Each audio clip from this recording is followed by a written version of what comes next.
পানি দৈনন্দিন জীবনে অপরিহার্য উপাদান। নগর জীবনে দূষিত পানির ছড়াছড়ির মাঝে ব্যবহারযোগ্য পানি যদি হয় এমন দশা, তাহলে জীবন কতটা দুর্বিষহ তা হাড়ে হাড়ে টের পাচ্ছেন রাজধানীর খিলগাঁওয়ের তিলপাপাড়ার বাসিন্দারা।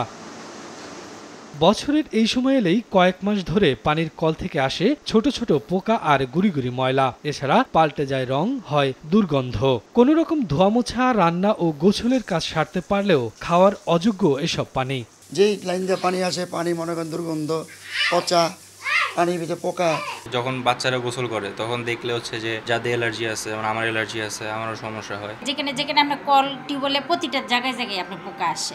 শুধু খিলগাঁও নয়, এমন অভিযোগ মগবাজার, কল্যাণপুর, বনশ্রী, বাড্ডা, মুগদা, যাত্রাবাড়ি সহ রাজধানীর বিভিন্ন এলাকার বাসিন্দাদের। সরেজমিনে ঘুরে মেলে অভিযোগের সত্যতা। তবে অনেক এলাকায় পোকামাকড় দেখা না গেলেও আসছে দুর্গন্ধযুক্ত ময়লা পানি, যার ব্যবহারে নানা সমস্যার সম্মুখীন হচ্ছেন ব্যবহারকারীরা।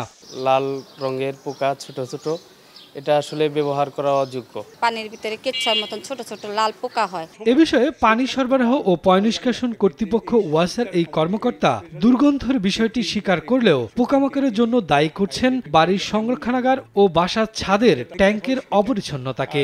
ঢাকা ওয়াসা তো নেভার স্লিপস, ঘুমায় না। কেন? আপনি দেখেন রাতভর গাড়িতেই পানি দেয়। আমাদের রিজার্ভারে পড়ার আগে আমাদের লাইনের পানিটা টেস্ট করে দেখে, সেখানে কিন্তু আমরা কোনো পোকা পাই না।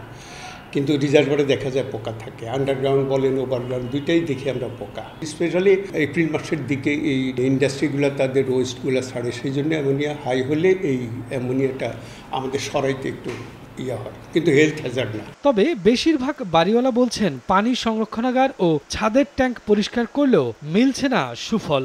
আমরা মনে করতাম যে আমাদের ট্যাঙ্কিতে মনে হয় পোকা হয়, পরিষ্কার করি না। এখন পরিষ্কার করার পরেও পানি ছাড়লেও পোকা আসে। লাইনের পানি ময়লা, কিন্তু টাঙ্কি দিলে তো সুন্দর হয়, টাকা সাফ করি না, পানিটা আসে ময়লা পানি, চালে পানি ময়লা, গোলা পানি আসে।